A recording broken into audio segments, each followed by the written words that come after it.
After 7 weeks, the alleged murder of the 4 Idaho University students stabbed to death in the early morning hours, well, we got him. He was arrested. Learn how he was caught and so much more on this episode of Charlie Crimebuster, what some people are calling, well, they're calling it the fastest minutes in podcasting.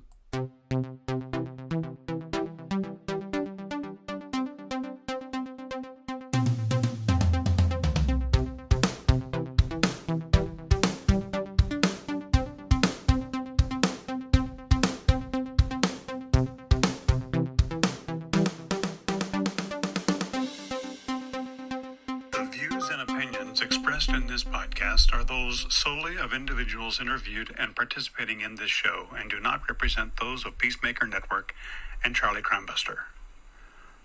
All individuals described or mentioned in the podcast should be considered innocent until found guilty in a court of law. This podcast contains subject matter such as violence and graphic descriptions which may not be suitable for all audiences. Listener discretion is advised. Well, hello and welcome to today's podcast, the first of the new year, 2023, and one that I have been anticipating. By that I mean wanting to announce the arrest of the offender in the Idaho University murders. 4 precious students lost their lives in a senseless, violent murder.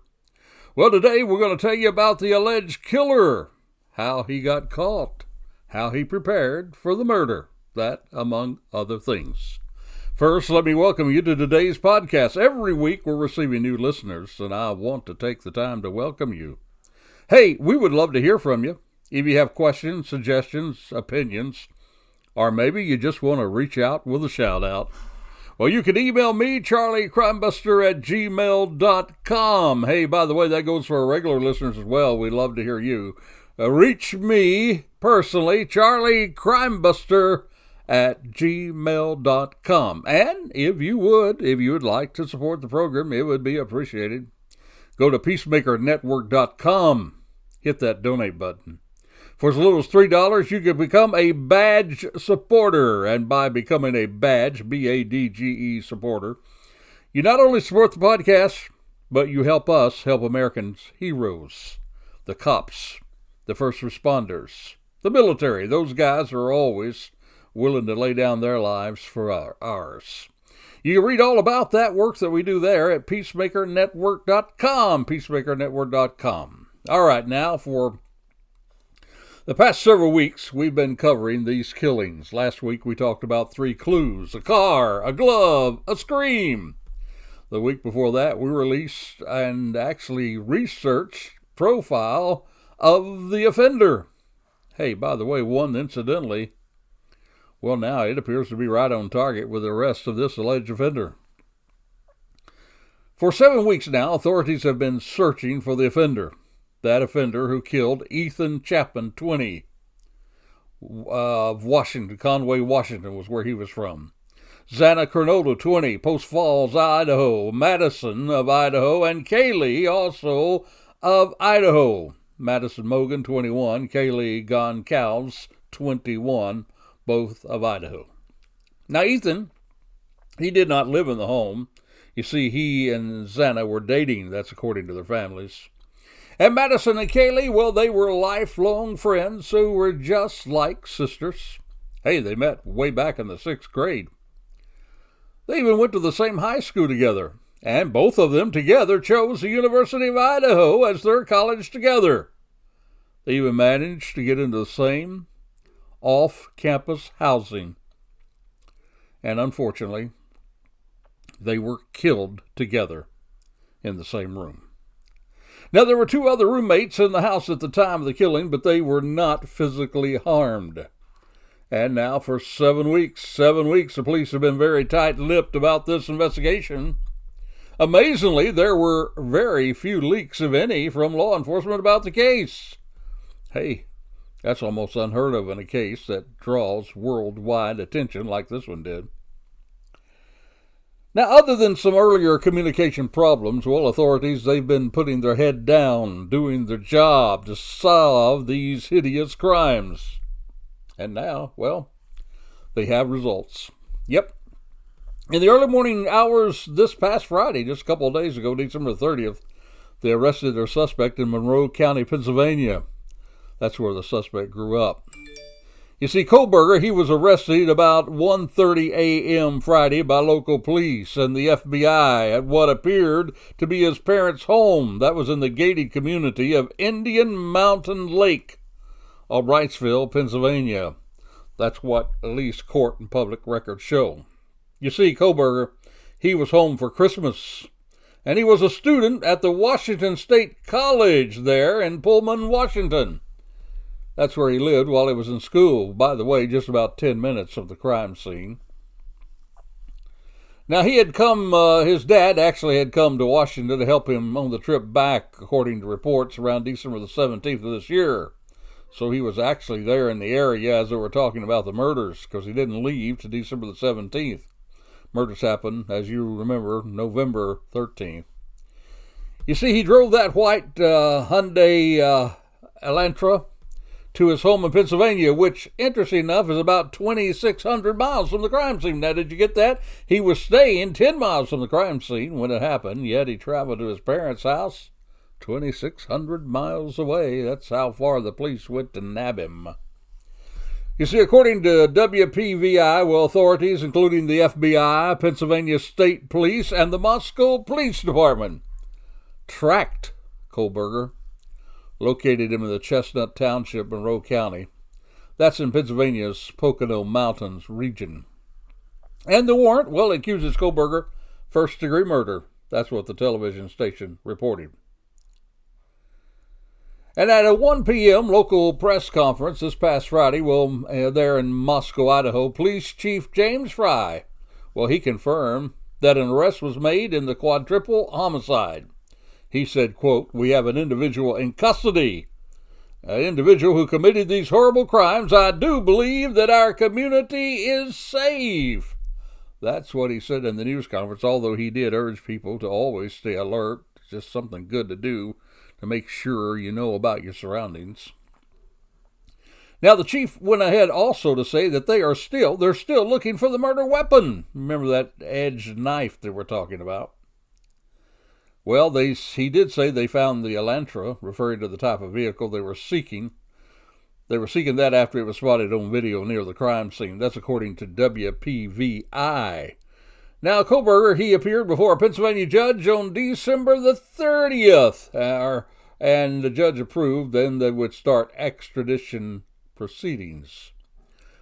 He's there in jail now, awaiting extradition back to Idaho, where these terrible murders took place. So who was this person they arrested? How did they find him? We're going to tell you all about that in a moment. But right now, it's time for what we call our Crazy Crook Story. That's right, we share our Crazy Crook Story, kind of lighten the load in the heavy material that we often cover on this program.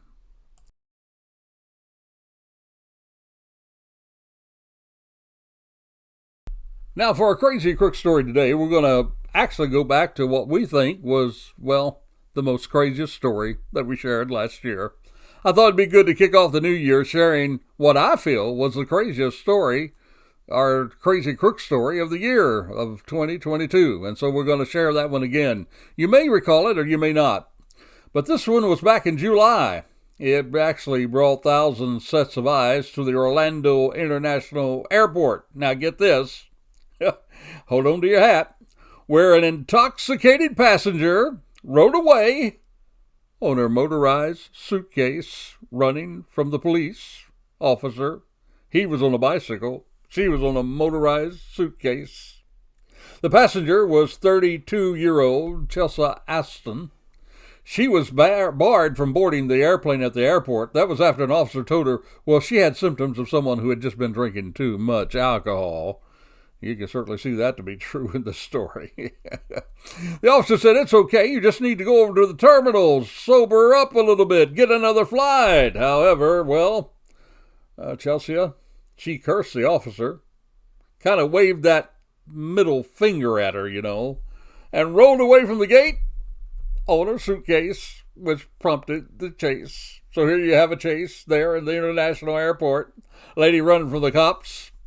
She chose as her transportation a motorized suitcase.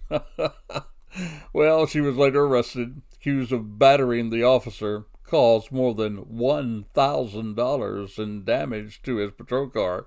Because you see, after they got her off of that suitcase, she wanted to get back on that suitcase. Put her in the car. She wanted to get out of the car, get back on the suitcase. Well, she caused more than $1,000 in damage to his patrol car. And so, my friend, this lady at Orlando International Airport who decided last year, back in July, that she was going to elude the cops, run from them, have them chase her down. Her mode of transportation? A motorized suitcase. That, indeed, is Charlie Crimebuster's crazy crook of the past year. All right, back to our main focus. So just who was the man? Who was the man arrested for the killing of the Idaho University students? Well, about 2 weeks ago on our podcast, I shared with you the first time I ever really shared what I thought was a profile of a killer. This was based upon research and my personal experience as an investigator. I shared with you in that profile podcast how that more than likely he would be between 19 and 35 years of age group, that he'd be a white male who was probably awkward in social situations. I mentioned that he was probably in the area and at least had knowledge of the area. In other words, it would more than likely not be someone drifting through town on a random attack. I also mentioned that he would have planned out his attack, probably fantasized doing the attack. I mentioned that he probably had a problem with women, probably been rejected by women, that he was probably frustrated that he could not, quote, fit in with the fun, attractive crowd that the victims ran with. Now, you can find all about that profile if you go back about 2 weeks in our podcast when I publicized or at least published that particular podcast on what I felt would be a profile of the killer. Now, remember that profile we shared with you that the man that was arrested for the crime, well, his name is the real man, not the profile, but the man is a guy by the name of Brian Christopher Kohlberger. Now, get this. Think about the profile as we talk about this. He's a white male, 28 years of age. He was not drifting through town. He was not a random killer, as I said. He did actually live in the area as he went to a nearby college. And as far as planning out his attack, well, no wonder he managed to flee arrest and capture for nearly 7 weeks. You see, this student was in school, in college, higher learning, working on a Ph.D. in criminology. You see, his course of studies would reveal that he would know more about committing a crime than the average person might know. He would have picked this up in his studies, things that would help him prepare. Our suspect, he graduated from a bachelor's degree in 2020. Earlier this year, he completed his graduate studies for the Master of Arts in the Criminal Justice Program. That's according to a university spokesperson. Now, according to the WSU, Washington State University website, Kohlberger is pursuing his Ph.D. in criminal justice and criminology. And as a psychology graduate student at DeSales University of Pennsylvania, well, there he was a student investigator for a survey. Now get this, hold on to your hat, a survey that explored people's actions, thoughts, and feelings when they committed crimes. One question in the study, why did you choose that victim target over others? Another question reads, after committing the crime, what were you thinking and feeling?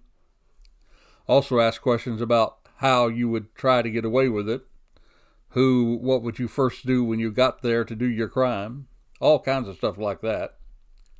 Now, the now removed Reddit post said, in particular, quote, in particular, this study seeks to understand the story behind your most recent criminal offense, with an emphasis on your thoughts and feelings throughout your experience.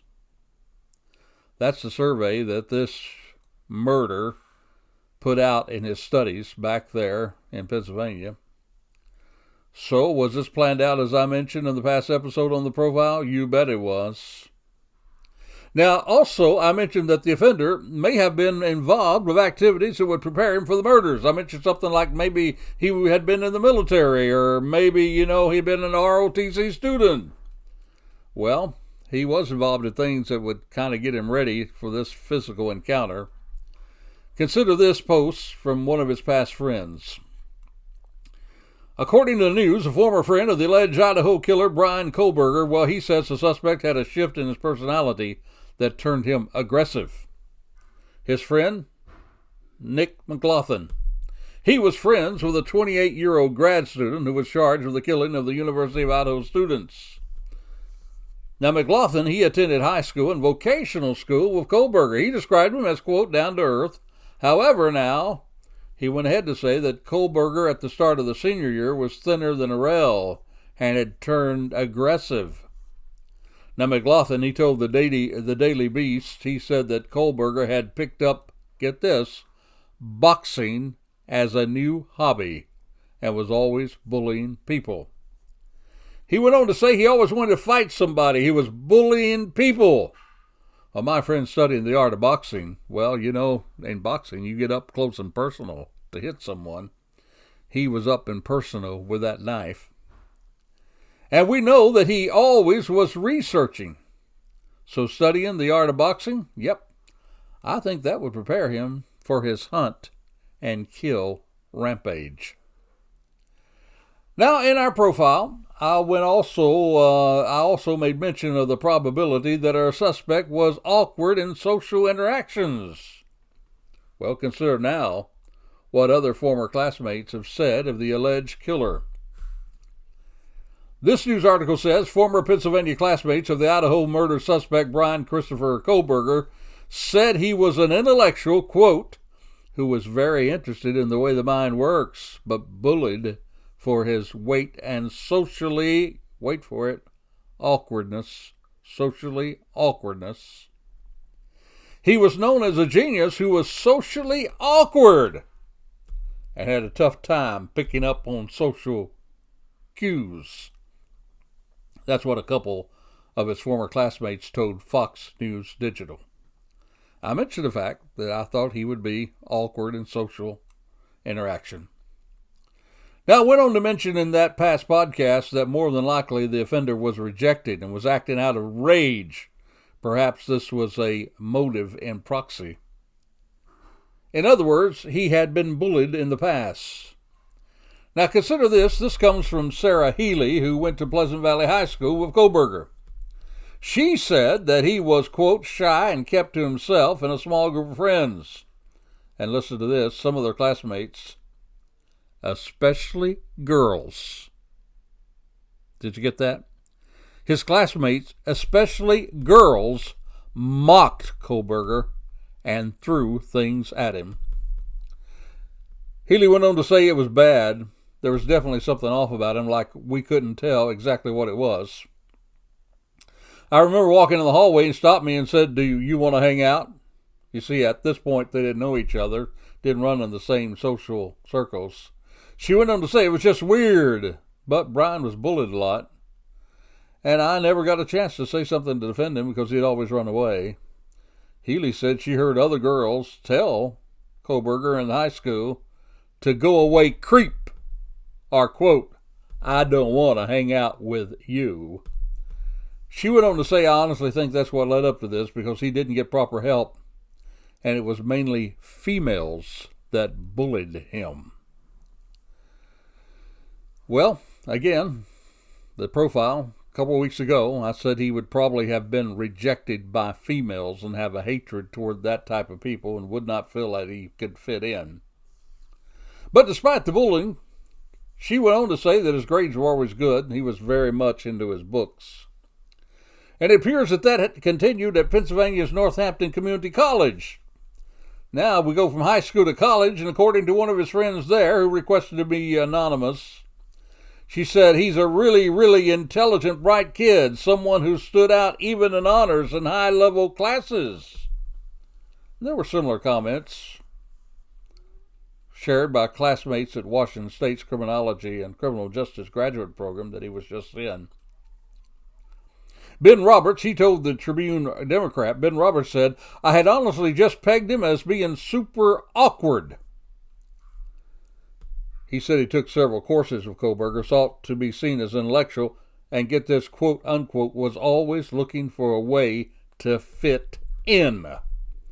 Now, in the past profile podcast, I made mention that the group of people that were killed would be the opposite of himself, that he, quote, would not, quote, fit in with that group, in other words. So here you have a group of socially active young students in the in crowd that he could not get in despite trying to get in it, and he felt rejected. No wonder he had such rage. I'm not excusing it. No, not by any means. But you could see how a twisted mind could conjure up their own justification for such a terrible murder.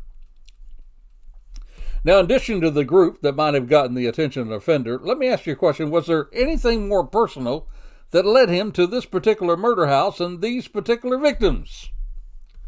Well, again, the police, they're just not saying. On their news conference on Friday afternoon, they confirmed the arrest, said very little about the case himself. You see, in Idaho, there's a gag order issued that prohibits the releasing of such material, get this, until the court records are unsealed at trial. That should happen, by the way, once the offender is brought back to Idaho. However, we just may know of a connection that the police have not yet released. You see, according to Kaylee's father, one of the victims, ABC News reported that there is some sort of connection from the suspect to his daughter, one that he is not yet releasing to the press. Now, I do not know what that connection may be, or if this reported news is confirmed or not.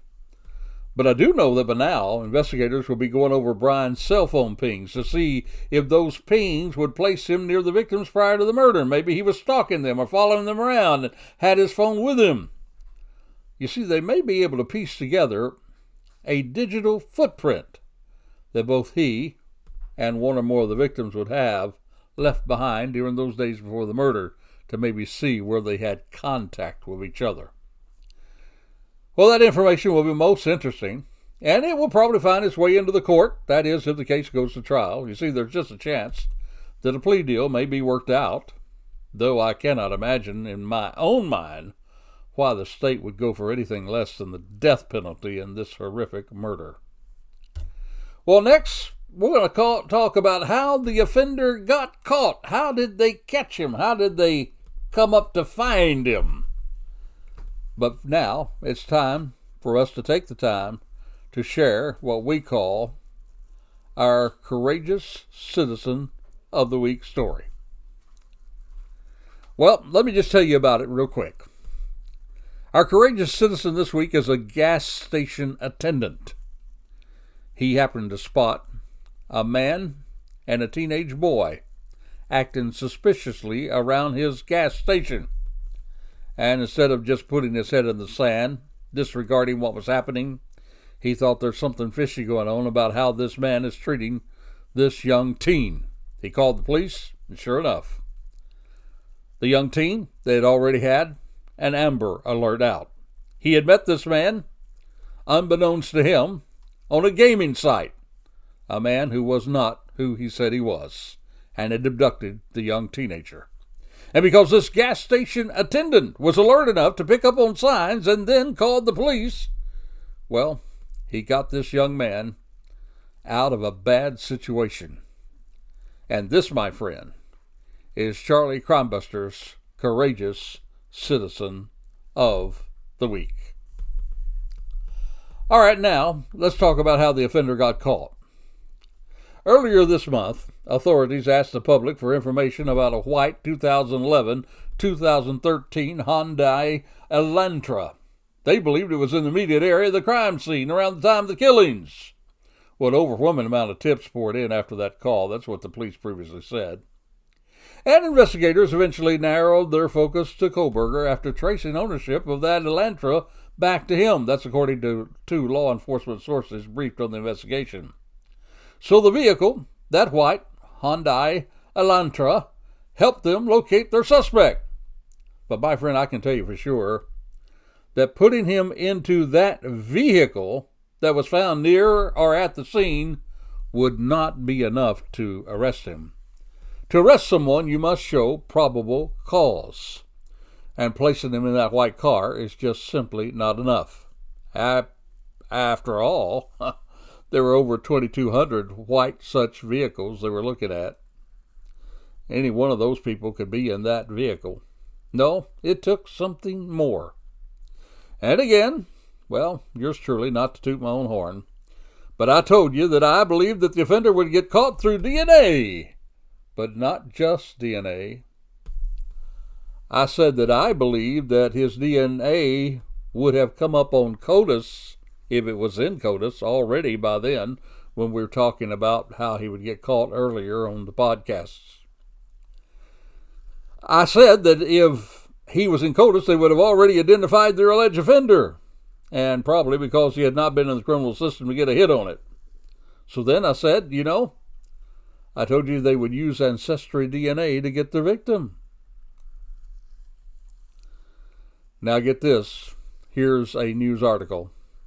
The suspect arrested in connection for the murders of the 4 Idaho college students was nabbed, at least in part thanks to genealogical DNA. That's what evidence sources told Fox News Judge Janine Perot. She said, quote, "My sources are telling me that there is a genealogical DNA that was established in this case that led police to this particular suspect." That's what she said on the 5 Friday on the Fox network. And my friend, just like the Golden State Killer was caught, by the way, we have that past podcast covering the killer and how he was caught. Well, you see, the Golden State Killer, well, it was decades before he was caught, but I told you a couple weeks ago that this killer would be caught in the same way, but not in years, but in months. Well, thank God I was wrong about that. It did not take months to catch him. Actually, 7 weeks. 7 weeks. Law enforcement resources were reportedly saying that his DNA left at the scene. It was submitted to these ancestry platforms, found a match, searched through relatives, narrowed down the search. And his DNA, well, once they found out that, it did match the DNA that was recovered at the crime scene. That's according to sources. Then authorities, of course, they found out that he had left the area, went to Pennsylvania after the crime. A surveillance team, according to sources with the FBI, had been tracking the suspect for several days in the area where he was arrested. You see, he drove across country in that Elantra, arrived at his parents' house in Pennsylvania around Christmas. Now, authorities kept Kohlberger under surveillance while investigators from the Moscow Police Department, the Idaho State Police, and the FBI worked with prosecutors to develop sufficient probable cause for an arrest warrant. So there you have it, my friend. Some good news to start off the new year. They have in custody the alleged killer of the Idaho 4. So, my friend, let's take time to remember the families of Xana and Ethan, Kaylee and Maddie, as they, the families, face this new year without their precious loved ones by their side. It will not be an easy one for them. However, it will help some, knowing that the monster that did these horrible crimes is in custody and will face justice. By the way, the police are still looking for tips in the case. Since his identity is now known, if you know something about him, or you know something about the case that might assist the police in prosecuting this coward who strikes at night while people sleep, well, please contact the Tipline. Again, we're going to leave that in the show notes. So, my friend, this is Charlie Crimebuster, happily announcing that they caught him, and reminding you this new year, stay alert, stay safe, for the life you save. Yep, it may be your very own.